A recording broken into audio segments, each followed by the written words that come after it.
அஸ்ஸலாமு அலைக்கும் வரஹ்மத்துல்லாஹி வபரகாத்துஹு. ஒவ்வொரு காலத்திலும் உம்மத் பலவீனம் அடையும் ஒரு தருணம் வந்திருக்கிறது.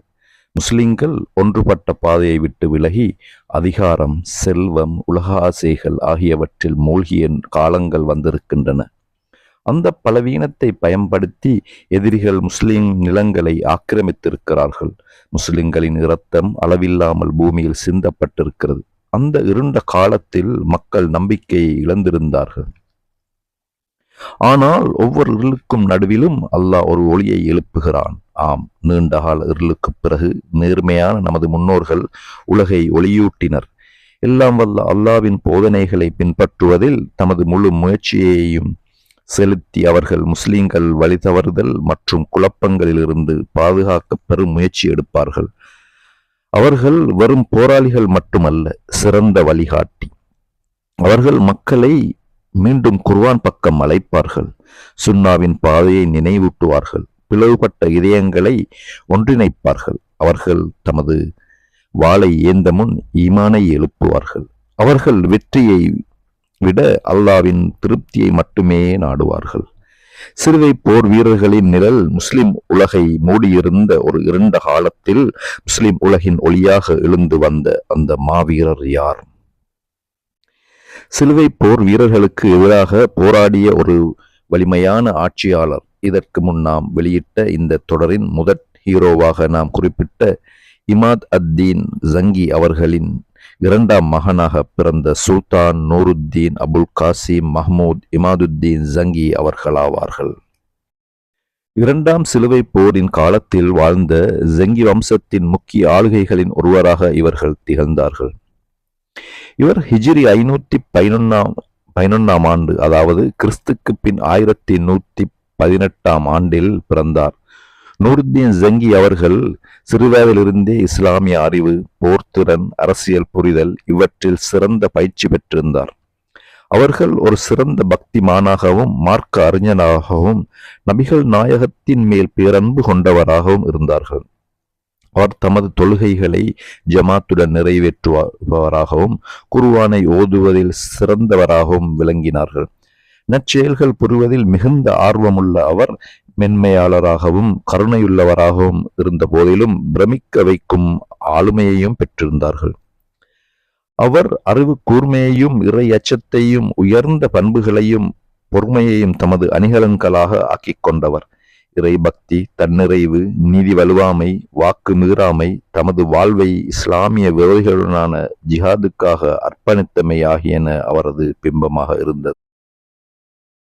இமாதுத்தீன் ஜங்கி அவர்கள் மரணமடைந்த பின்னர் தமது 29வது வயதில் நூருத்தீன் ஜங்கி அவர்கள் அலப்போவின் ஆட்சியாளரானார்கள். கிறிஸ்துக்கு பின் 1146 தனது தந்தைக்கு பின் ஆட்சிக்கு வந்த அவர்கள் இஸ்லாமிய உலகில் மிகவும் செல்வாக்கு மிக்க ஆட்சியாளர்களில் ஒருவரானார்.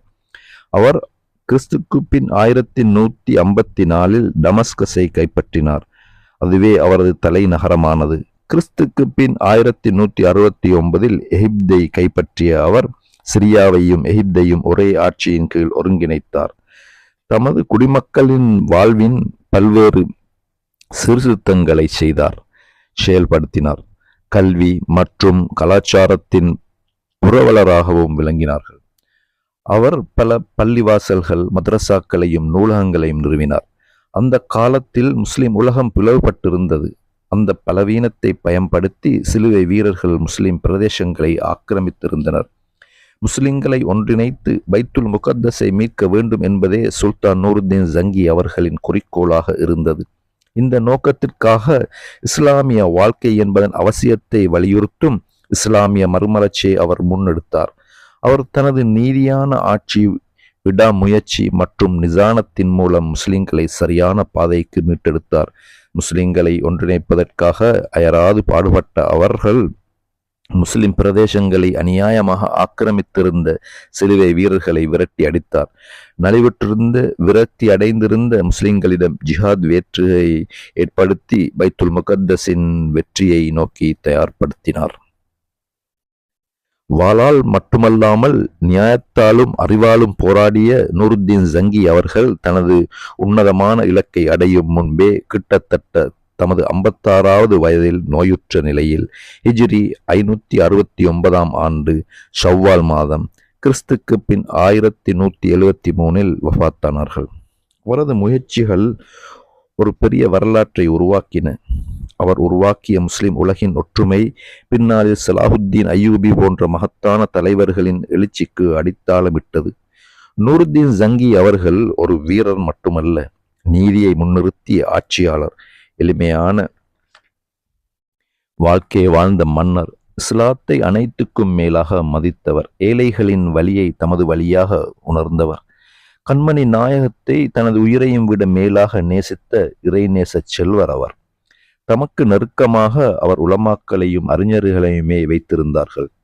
பாசாங்கு அற்ற மெய்யான பணிவு, தமது தேவைகளுக்கு கூட பணியாட்களை எதிர்பார்க்காத அடக்கம், ஆடம்பர ஆடைகளை தவிர்த்து விட்டு எளிய ஆடைகளை அவரது மேனியை அலங்கரித்தது. குடும்ப வாழ்க்கை மிகவும் எளிமை, உலக ஆசாபாசங்களுக்கெல்லாம் அவர் வெகு தூரம் என்று ஒரு துறவியாகவே வாழ்ந்து வந்த அவர்களை மக்கள் வெகுவாக மதித்தனர். நாலாவட்டத்திலும் உள்ள கிறிஸ்தவர்கள் அச்சத்துடன் மதிக்கும் முஸ்லிம் தலைவராக அவர் உயர்ந்து நின்றார். இப்படிப்பட்ட ஒருவர் தங்களுக்கு தலைவராக அமைந்தால் மக்கள் புகழாமல் எப்படி மௌனம் காப்பார்கள்? பொதுவாக செல்வதென்றால் பிரிந்திருந்த முஸ்லிம்களை ஒன்றிணைத்து பரங்கிகளை நசுக்கும் மாபெரும் சக்தியாக அரபு உலகை மாற்றினார் அவர். அக்கால வரலாற்று ஆசிரியர் இப்னு அல் அதீர் ரஹ்மத்துல்லாஹி அலைஹி அவர்கள் எழுதியுள்ளதாக வரலாற்றில் பதியப்பட்டுள்ள செய்தியாவது, நான் முஸ்லிம் தளபதிகளின் வாழ்க்கை வரலாறுகளை படித்திருக்கிறேன். நேர்வழி பெற்ற கலீஃபாக்கள், அதன் பிறகு உமர் இப்னு அப்துல் அசீஸுக்கும் பிறகு நூருத்தீன் மஹ்மூத் ஜங்கியை விட சிறந்த வரலாற்றை கொண்டவராகவும் நீதியை நிலைநாட்டுவதில் அதிகம் ஆர்வம் கொண்டவராகவும் வேறு எவரையும் நான் காணவில்லை என்று அவர் கூறும் செய்தியாகும். இந்த காணொளிகளில் எமது வரலாற்று மாவீரர்களின் வாழ்க்கையை நடந்த ஒரு துளியைத்தான் பதிவு செய்ய முடிகிறது. அவர்களின் முழு வாழ்க்கை, அவர்களின் தியாகங்கள், அவர்களின் போராட்டங்கள் ஒரு காணொளிக்குள் அடக்கிவிட முடியாது. இந்த முயற்சியின் நோக்கம் வெறும் வரலாறு சொல்வது அல்ல, மறக்கப்பட்ட அந்த மாவீரர்களை மீண்டும் நினைவூட்டுவது. இஸ்லாமிய வரலாற்றை தேடி படிக்கவும், அந்த மகான்களின் வாழ்க்கையிலிருந்து பாடம் கற்கவும், அவர்களின் தியாகங்களை உணரவும் அதற்கான ஒரு சிறு தீப்பொறியை ஏற்படுத்துவதுதான் இந்த தொடரின் உண்மையான இலக்கு. ஏனெனில் ஒரு உம்மத் தன் வரலாற்றை மறந்துவிட்டால் தன் அடையாளத்தையும் மெதுவாக இழக்கத் தொடரும். இந்த காணொளியை பார்த்தபின் நீங்கள் அவர்களின் முழு வாழ்க்கை வரலாறுகளை தேடி படிக்க வேண்டும். உங்கள் பிள்ளைகளுக்கும் சொல்லிக் கொடுக்க வேண்டும். ஏனெனில் இவர்கள் வெறும் கதைகள் அல்ல, உம்மத்தின் உயிரோட்டமான வரலாறு. வஸ்ஸலாம்.